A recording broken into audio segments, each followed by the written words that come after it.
நமது ஜெபம் டிவியில் உயிருள்ள கிறிஸ்துவை வெளிப்படுத்துதல். பாவமானது நான் வாஞ்சிக்கிற நன்மையை என்னை வைத்து அவன் செய்ய வைக்காமல் எனக்குள்ளே வாசம் பண்ணிக்கொண்ட மிக மோசமான எந்த விதத்திலும் நன்மை அல்லாத விஷயங்களை எனக்குள் இருந்து கொண்டு என்னை வைத்து செய்ய வைத்துக் கொண்டிருக்கிறது. பாவமானது நம்மை தம்முடைய அடிமைகளாக மாற்றுகிறது என்று பார்க்கிறோம். Christ Generation Ministries presents Revealing the Living Christ every Saturday at 8 p.m. Don't miss it on Jebam TV. നീ ഒരു പാവിയാണെന്ന് പറഞ്ഞാൽ ആർക്കും അതിനെ അംഗീകരിക്കാൻ കഴിയത്തില്ല. നീ ഒരു പാവി அப்படின்னு சொன்னால் எந்த மனுஷனாலேயும் அது அங்கீகரிக்க முடிவதில்லை. നമുക്ക് വചനത്തിന്റെ സത്യങ്ങളെല്ലാം അറിയാം. നമ്മൾ ക്രിസ്തുവിൽ നീതിമാന്മാരാണെന്നൊക്കെ നമ്മൾ പറയുന്നവരാ.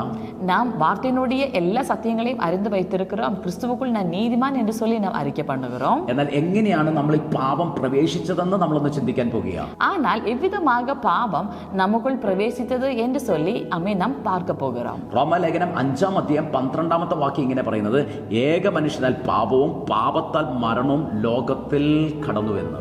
ரோமருக்கு இதே நிருபம் 5வது அதிகாரம் அதனுடைய 12வது வசனம் இவ்விதமாக சொல்கிறது, ஒரே மனுஷனாலே பாவமும் பாவத்தால் மரணமும் இந்த உலகத்தில் பிரவேசித்தது.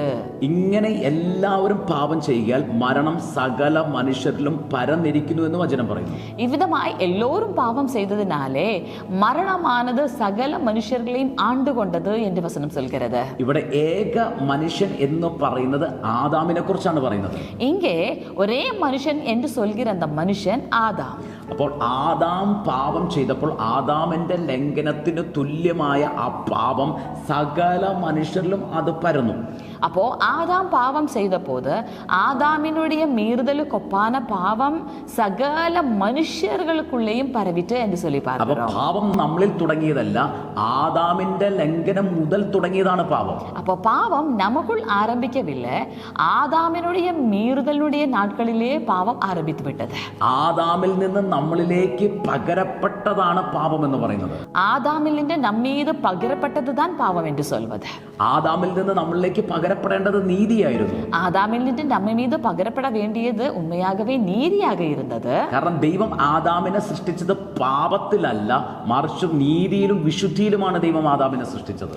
ஆதாமை தேவன் சிருஷ்டித்தது பாவத்திலே அல்ல, நீதியிலும் പരിശുദ്ധത്തിലും தான் ആദാമെ ദൈവൻ സൃഷ്ടിത്താർ. അപ്പൊ ദൈവം ആദാമിനെ നീതിയിൽ സൃഷ്ടിച്ചിരുന്നെങ്കിൽ നമ്മുടെ മേൽ ആദാമിൽ നിന്ന് പകരപ്പെടേണ്ടത് നീതിയായിരുന്നു. അപ്പോ ആദാമെ ദൈവൻ നീതിയിലെ സൃഷ്ടിച്ചതിനാൽ നമ്മീത് മെയ്യാകവേ പകരപ്പെട വേണ്ടിയത് അവരുടെ നീതിയാക ഇരുന്നത്. പക്ഷെ വചനം പറയുക, ഏക മനുഷ്യനാൽ പാപവും പാപത്താൽ മരണവും ലോകത്തിൽ കടന്നു എന്നാ പറയുന്നത്. ஆனால் வசனம் என்ன சொல்கிறது, ஒரே மனுஷனினாலே பாவமும் பாவத்தினால் மரணமும் உலகத்தில் பிரவேசித்தது. അപ്പൊ നമ്മുടെ വിഷയം കൊണ്ടല്ല പാപമുണ്ടായത്, നമ്മുടെ പ്രശ്നത്തിൽ നിന്നല്ല, ആദാമിൽ നിന്ന് പകരപ്പെട്ടതാണ് പാപം. அப்போ நம்மளுடைய பாவ நிமித்தம் அல்ல, மாறாக ஆதாமினுடைய மீறுதலினாலே நம்மீது பகிரப்பட்டதுதான் பாவம் என்று சொல்வது. ഈ സീഡ് നമ്മുടെ അകത്ത് കിടന്നത് കൊണ്ട് നമ്മളും എന്ത് ചെയ്യാൻ തുടങ്ങി? പാപം നമ്മുടെ ജീവിതത്തിലും പ്രവർത്തിക്കുവാൻ തുടങ്ങി. நமக்குள் இந்த விதை கிடந்ததினாலே நாமும் என்ன பண்ண ஆரம்பித்தோம்? நாமும் நம்முடைய வாழ்க்கையிலே பாவம் செய்த ஆரம்பித்தோம். യേശുവും ആ വ്യക്തിയോട് പറഞ്ഞത്, ഇനിമേൽ നീ പാപം ചെയ്യരുതെന്നാണ്. இயேசுவும் அந்த நபரை பார்த்து சொல்வது, இனிமேல் நீ பாவம் செய்யாதே. ഹല്ലേലൂയ. എന്നാൽ നമ്മുടെ ജീവിതത്തിനകത്ത് നോക്കിയാൽ നമുക്ക് പാപങ്ങളായ അനവധി പ്രശ്നങ്ങളെ നമുക്ക് കാണുവാൻ സാധിക്കും. ஆனால் நம்முடைய வாழ்க்கையில பார்த்தோம் என்று சொன்னால் பாவங்கள் என்னப்படும் அநேகம் பிரச்சனைகளை നമ്മുടെ வாழ்க்கையில பார்க்க முடியும். പല തരത്തിലുള്ള പാപ സ്വഭാവങ്ങൾ, പാപങ്ങൾ നമ്മുടെ ജീവിതത്തിൽ നമുക്ക് കാണുവാൻ സാധിക്കും. பல விதமான பாவ சுபாவங்கள், பாவங்கள் நம்முடைய வாழ்க்கையில பார்க்க முடியும். നമ്മുടെ ജീവിതത്തിനകത്ത് കയറിക്കിടക്കുന്ന അസൂയ, പിണക്കം, കോപം, വ്യഭിചാരം, മദ്യപാനം, ഇങ്ങനെയുള്ള ഒത്തിരി പാപ സ്വഭാവങ്ങളെ, പ്രവർത്തികളെ നമുക്ക് കാണുവാൻ സാധിക്കും. நம்முடைய வாழ்க்கையில் நம்மிடத்தில் இருக்கிறதான கோபம், பொறாமை, சண்டை, വ്യഭിചാരം, இப்படிப்பட்ட പലവിധமான പാവങ്ങൾ നമ്മുടെ வாழ்க்கையில பார்க்க முடியும். ഇതിനെല്ലാം പാപങ്ങൾ എന്നല്ല പറയുന്നത്, മറിച്ച് ഇത് ആക്ട്സ് ഓഫ് ദ സിൻ ആണ്, പാപത്തിന്റെ പ്രവൃത്തികളാണ് ഇതെല്ലാം. ഇവയെല്ലാം പാവങ്ങൾ എന്നല്ല சொல்வது, പാവത്തിനുடைய ക്രിയകൾ. പലതരത്തിലുള്ള വിഷയങ്ങൾ നമ്മുടെ ജീവിതത്തിലുണ്ട്, എങ്കിൽ പോലും പാപങ്ങൾ എന്നല്ല, അതെല്ലാം പാപത്തിൽ നിന്ന് ഉളവാകുന്ന പ്രവർത്തികളാണ്. അത് പാപത്തിന്റെ പ്രവർത്തികളാണ് അതെല്ലാം. பலவிதமான பாவங்கள் என்று நம்முடைய வாழ்க்கையில நாம் பார்க்கிறோம். ஆனால் மெய்யாகவே ഇവയെല്ലാം ഒவ்வொரு പാവങ്ങൾ അല്ല, പാപത്തിൽ നിന്ന് ഉരുവാകുന്നതാണ് ക്രിയകൾ. അപ്പോൾ എന്താണ് പാപത്തിന്റെ പ്രവൃത്തി? പാപം എന്താണ്? നമ്മുടെ ഉള്ളിൽ ഇരുന്ന് പ്രവർത്തിക്കുന്നത് എന്താണ്? அப்போ இதுதான் பாவத்தினுடைய செயல்கள், கிரியைகள். பாவம் நமக்குள் இருந்து கொண்டு எவ்விதமாக கிரியை செய்கிறது. എന്താണ് പാപത്തിന്റെ പ്രവൃത്തി എന്നും പാപം എങ്ങനെയാണ് നമ്മുടെ ഉള്ളിൽ പ്രവർത്തിക്കുന്നതെന്നും നമ്മൾ ചിന്തിക്കാൻ പോകുകയാണ്. எதுதான் பாவத்தினுடைய கிரியைகள் என்றும் பாவம் நமக்குள் இருந்து எவ்விதமாக செயல்படுகிறது என்றும் இன்றைக்கு நாம் சிந்திக்க போகிறோம். റോമാലേഖനം 7-ാം അധ്യായം 20-ാമത്തെ വാക്യം നമ്മൾ വായിക്കുമ്പോൾ അവിടെ വചനം പറയുന്നു, ഞാൻ ഇച്ഛിക്കാത്തതിനെ ചെയ്യുന്നു എങ്കിലോ അതിനെ പ്രവർത്തിക്കുന്നത് ഞാനല്ല, എന്നിൽ വസിക്കുന്ന പാപമത്രയെന്ന് പൗലോസ് റോമാലേഖനം 7-ാം അധ്യായം 20-ാമത്തെ വാക്യത്തിനകത്ത് പറയുകയാണ്. பவுல் ரோமருக்கு எழுதிய நிருபம் 7வது அதிகாரம் அதனுடைய 20வது வசனத்தில் இவ்விதமாக சொல்கிறது, அந்தபடி நான் விரும்பாததை நான் செய்தால் நான் அல்ல, எனக்குள்ளே வாசமாயிருக்கிற பாவமே அப்படி செய்கிறது. ഇവിടെ നിങ്ങൾ ആ വചനം ഒന്ന് ശ്രദ്ധിച്ചേ. പൗലോസ് പറയാ, ഞാൻ ഇച്ഛിക്കാത്തതിനെ ചെയ്യുന്നു എങ്കിലോ അതിനെ പ്രവർത്തിക്കുന്നത് ഞാനല്ല, എന്നിൽ വസിക്കുന്ന പാപമത്രേ. இந்த வசனத்தை கவனிங்க. பவுல் இந்த இடத்தில் சொல்வது என்ன? நான் விரும்பாததை செய்கிறேன் என்றால் அது நான் அல்ல, எனக்குள் வாசமாய் இருக்கிற பாவமே.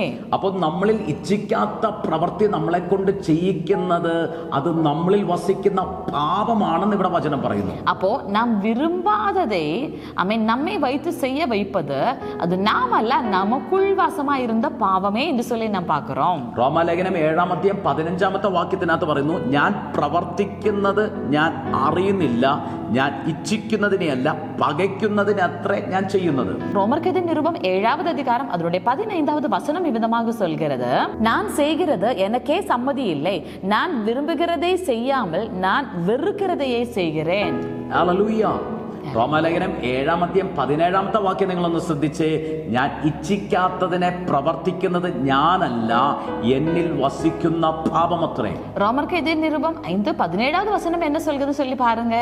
நான் விரும்பாவதை செய்வேன், ஆனால் நான் அல்ல, எனக்குள் வாசமாய் இருக்கிற பாவமே.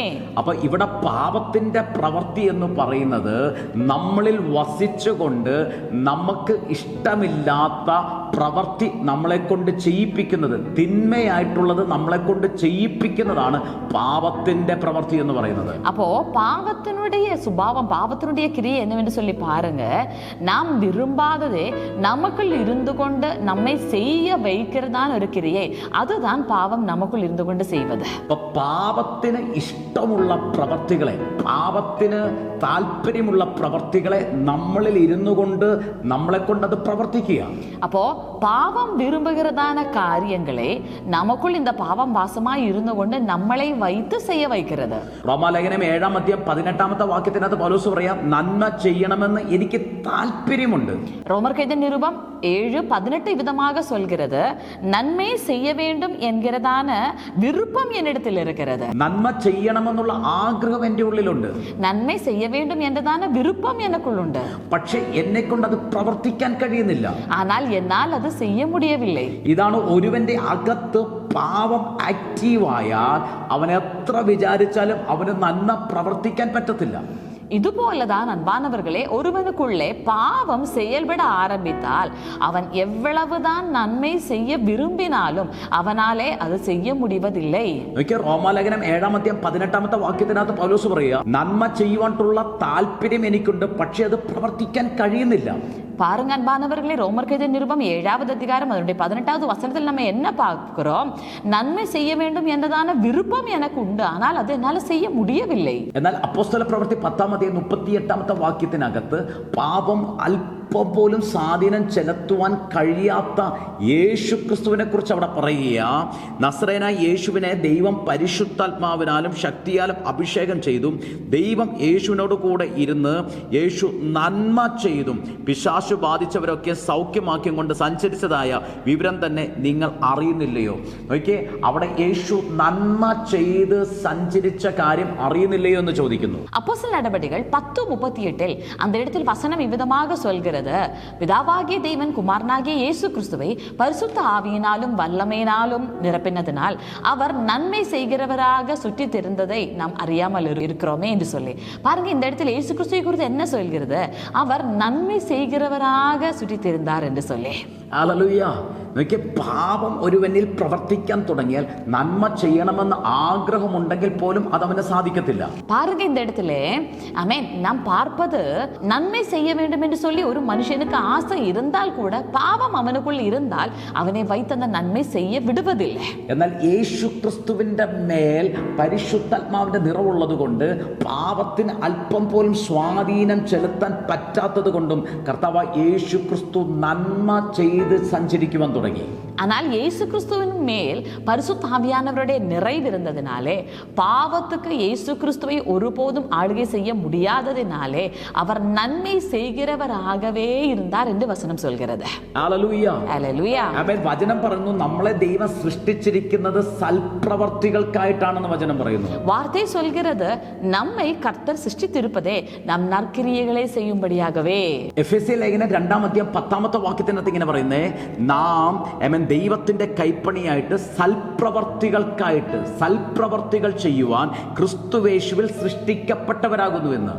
எபேசியருக்கு நிருபம் 2வது அதிகாரம் அதனுடைய 10வது வசனம் இவ்விதமாக சொல்கிறது, நற்கிரியைகளை செய்வதற்கு நாம் கிறிஸ்து இயேசுவுக்குள் சிருஷ்டிக்கப்பட்டிருக்கிறோம். പിതാവാം ദൈവം നമ്മളെ സൃഷ്ടിച്ചിരിക്കുന്നത് ക്രിസ്തുവേശുവിൽ നമ്മൾ സൽപ്രവർത്തികൾ ചെയ്യുവാൻ വേണ്ടിയിട്ടാണ്. பிதாவாகிய தேவன் நம்மை சிருஷ்டித்திருப்பது நாம் கிறிஸ்து இயேசுவுக்குள் நற்கிரியைகளை செய்யும்படிக்கு. പക്ഷെ ഇവിടെ പൗലോസ് പറയാ, പാപം അകത്ത് ആക്റ്റീവായിരിക്കുന്നത് കൊണ്ട്, പാപമുള്ളത് കൊണ്ട്, ആ പാപം എനിക്ക് ആഗ്രഹമുള്ള നന്മ ചെയ്യുവാൻ എന്നെ അനുവദിക്കാതെ മറിച്ച് തൻ്റെ പ്രവർത്തികൾ ഏറ്റവും മോശമായ ഏറ്റവും മ്ലേച്ഛകരമായ പ്രവർത്തികളെ എന്നെ കൊണ്ട് പ്രവർത്തിപ്പിച്ചു കൊണ്ടിരിക്കുക. அப்போ இந்த இடத்துல நம்ம என்ன பார்க்கிறோம்? வசனம் என்ன சொல்கிறது? பாவமானது நான் வாஞ்சிக்கிற நன்மையை என்னை வைத்து ஆமென் செய்ய வைக்காமல் எனக்குள்ளே வாசம் பண்ணிக்கொண்டு மிக மோசமான எந்த விதத்திலும் நம்ம நன்மை அல்லாத விஷயங்களை எனக்குள் இருந்து கொண்டு என்னை வைத்து செய்ய வைத்துக் கொண்டிருக்கிறது. പാപത്തിന്റെ പ്രശ്നം എന്താ? റോമാലേഖനം 6-ാം അധ്യായം 15-17 വാക്യങ്ങളൊക്കെ വായിക്കുമ്പോൾ പാപം നമ്മളെ ആ പാപത്തിന്റെ ദാസന്മാരാക്കി മാറ്റുകയാണ് ചെയ്യുന്നത്. பாவத்தினுடைய ஒரு பிரச்சனை என்ன? ரோமருக்கு எழுதிய நிருபம் 6வது அதிகாரம் அதனுடைய 15வது வசனமெல்லாம் நம்ம பார்க்கும்போது பாவமானது நம்மை தம்முடைய அடிமைகளாக மாற்றுகிறது என்று பார்க்கிறோம். ഒരിക്കലും ഒരു ദാസന് സ്വന്തമായി സ്വതന്ത്രമായി ഒരു പ്രവൃത്തി ചെയ്യാൻ സാധിക്കത്തില്ല. ஒருபோதும் ஒரு அடிமைக்கு சொந்தமாக ஒரு விடுதலை பெற்றவனாக கிரியைகளை செய்ய முடிவதில்லை. ദാസ ചെയ്യേണ്ടത് എന്താണോ യജമാനൻ നിയോഗിക്കുന്നത് അത് മാത്രമേ ദാസന് ചെയ്യുവാൻ അനുവാദമുള്ളൂ. ஒரு அடிமை செய்வது என்னது? தன்னுடைய எஜமானன் எதை கட்டளை இடுகிறானோ, எதை செய்ய வைக்கிறானோ அது மட்டும்தான் ஒரு அடிமைக்கு செய்ய முடியும். ദൈവമക്കളെ, ഇപ്പോഴും നിങ്ങൾക്ക് സ്വതന്ത്രമായി ക്രിസ്തുവേശുവിന്റെ സ്വാതന്ത്ര്യത്തിൽ പുണ്യപ്രവർത്തികൾ ചെയ്തുകൊണ്ട്, നല്ല പ്രവർത്തികൾ ചെയ്തുകൊണ്ട്, സൽപ്രവർത്തികൾ കൊണ്ട് ജീവിക്കാൻ സാധിക്കുന്നില്ലെങ്കിൽ അതിന്റെ അർത്ഥം നിങ്ങളെ എവിടെയോ പാപം തന്റെ ദാസനാക്കി വെച്ചിരിക്കുക.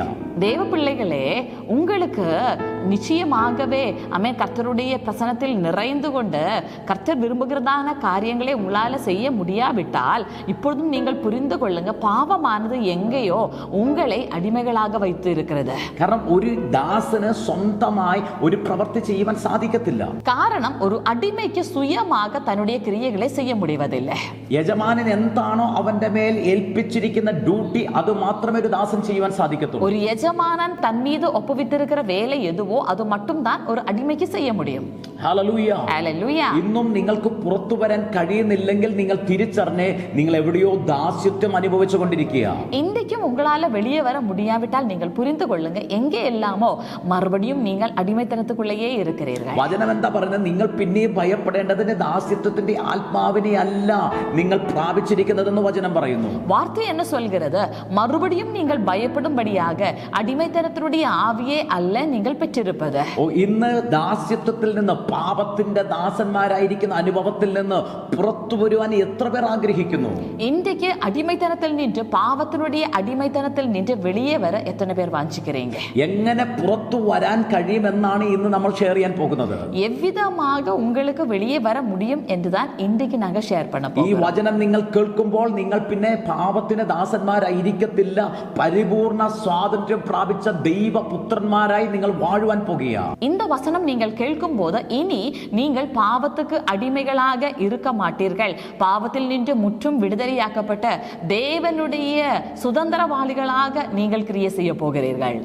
നിങ്ങൾ ഈ വചനത്തിന്റെ മേൽ ദൈവത്തിന്റെ കരങ്ങളിൽ നിങ്ങളെ തന്നെ ഒന്ന് ഏൽപ്പിച്ചു കൊടുത്താട്ടെ. ഒരു വലിയ ഡെലിവറൻസ് നിങ്ങളുടെ ജീവിതത്തിനകത്ത് സംഭവിക്കാൻ പോകുകയാണ്. தெய்வ பிள்ளைகளே, இந்த வார்த்தையை கேட்கும் போது நீங்கள் கர்த்தருடைய கரத்தில் பரிபூர்ணமாக உள்ள வாழ்க்கைகளை ஒப்புக்கொடுங்க. நீங்கள் பெரிதான ஒரு விடுதலையை பெற்றுக்கொள்றீங்க. ഹല്ലേലൂയ. ഹല്ലേലൂയ. പാപത്തിന്റെ സ്വഭാവം ഇതാണ്, അവൻ ദാസനാക്കി മാറ്റുകയാണ് നമ്മളെ ചെയ്യുന്നത്. அப்ப பாவத்தினுடைய சுபாவம் இதுவே. பாவமானது நம்மை அடிமையாக மாற்றுகிறது. റോമാലേഖനം 7-23 വാക്യത്തിനകത്ത് പാപത്തിന്റെ പ്രമാണത്തെക്കുറിച്ച്, പാപത്തിന്റെ നിയമത്തെക്കുറിച്ച് പൗലോസ് പറയുന്നത് നമുക്ക് കാണുവാൻ സാധിക്കുന്നു. ரோமர்க்கெது நிருபம் 7வது அதிகாரம் அதனுடைய 23வது வசனத்தில் பாவத்தினுடைய நியமத்தை குறித்து பவுல் எடுத்து சொல்வதை பார்க்கிறோம். ആ പാപത്തിന്റെ നിയമം എന്താ ചെയ്യുന്നത്? ആ പാപത്തിന്റെ നിയമം നമ്മളെ അടിമകളാക്കി, നമ്മളെ തടവുകാരനാക്കി മാറ്റുകയാണ് ചെയ്യുന്നത്. பாவத்தினுடைய பிரமாணமானது என்ன செய்கிறது? பாவ பிரமாணம் நம்மை அடிமைகளாக்கி வைக்கிறது. അവിടെ അടിമകളാക്കുക, ക്യാപ്റ്റി എന്നുള്ളതിന്റെ ഗ്രീക്ക് പദം ഐക്കമലോറ്റീസോ എന്നുള്ള ഗ്രീക്ക് പദമാണ് കൊടുത്തിരിക്കുന്നത്. அங்கே அடிமை என்பதனுடைய கிரேக்கைய மொழியிலே ஐக்மலோட்டிசோ என்றதான வார்த்தை பயன்படுத்தப்பட்டிருக்கிறது. ഹല്ലേലൂയ. ഐക്മലോട്ടിസോ എന്ന പദത്തിന്റെ അർത്ഥം ബന്ദിയാക്കി കൊണ്ടുപോകുക, മനസ്സിനെ പിടിച്ചടക്കുക എന്നാണ് അതിന്റെ അർത്ഥം. ஐக்மலோட்டிசோ என்றதான வார்த்தையினுடைய அர்த்தம் இதுவே. ஒரு கட்டுண்டவனாக, ஒரு அடிமையாக கட்டி இழுத்து கொண்டு போவது. നോക്കിയേ, നിങ്ങളിൽ വസിക്കുന്ന പാപത്തെ നിങ്ങൾ നിസാരനായി കാണരുത് ദൈവമക്കളെ. பாருங்க, உங்களுக்குள் வாசமாயிருக்கிற பாவத்தை நீங்க சாதாரண விஷயமாக எண்ணிக்கொள்ளாதீங்க. നിങ്ങൾ അതൊരു ചെറിയ വിഷയമായി കാണരുത്. நீங்க அது ஒரு சின்ன விஷயமாக பார்க்காதீங்க. നിങ്ങൾ ഏതെങ്കിലും വിഷയത്തിൽ അടിമത്തത്തിൽ ഇരിക്കുകയാണെങ്കിൽ നിങ്ങൾ അത് നിസാരമായി കാണരുത്. நீங்கள் ஏதாவது ஒரு விஷயத்துக்குள்ள அடிமைத்தனத்தில் இருக்கிறீர்கள் என்று சொன்னால் அதனை ஒரு சாதாரண விஷயமாக பார்க்காதீங்க. ഇന്നും കൂടെ ഈ വീഡിയോ കണ്ട നാളെ എനിക്ക് പുറത്തു വരാൻ കഴിയുമെന്ന് നിങ്ങൾ വിചാരിക്കരുത്. இன்றைக்கு ஒரு நாளும் கூட இந்த வீடியோ பார்க்கல, நாளைக்கு வெளியே வரலாம் என்று சொல்லி நினைக்காதீங்க. ഇന്നും കൂടെ ഇത് കഴിച്ചാൽ നാളെ എനിക്ക് ഇത് കഴിക്കേണ്ടി വരത്തില്ല, ഇന്ന് ഇത് കുടിച്ചാൽ, ഈ മദ്യം കുടിച്ചാൽ നാളെ ഇത് കുടിക്കാതെ രക്ഷപ്പെടാൻ കഴിയുമെന്ന് നിങ്ങൾ വിചാരിക്കരുത്. இன்னைக்கு இதை குடிக்கலாம், நாளைக்கு செய்யாமல் இருக்கலாம். இன்னைக்கு இதை என்ஜாய் பண்ணலாம், இன்றைக்கு இந்த போன் யூஸ் பண்ணலாம், நாளைக்கு யூஸ் பண்ணாம இருக்கலாம். இப்படி நாம் நினைக்க கூடாது. നിങ്ങൾ സിഗരറ്റ് വലിക്കുന്നവരാണോ, മദ്യപിക്കുന്നവരാണോ, വ്യഭിചാരം ചെയ്യുന്നവരാണോ, ഫോണിന്റെ അഡിക്ഷൻ ആണോ, നാളെ രക്ഷപ്പെടാമെന്ന് വിചാരിച്ച് നിങ്ങൾ ഇരിക്കരുത്.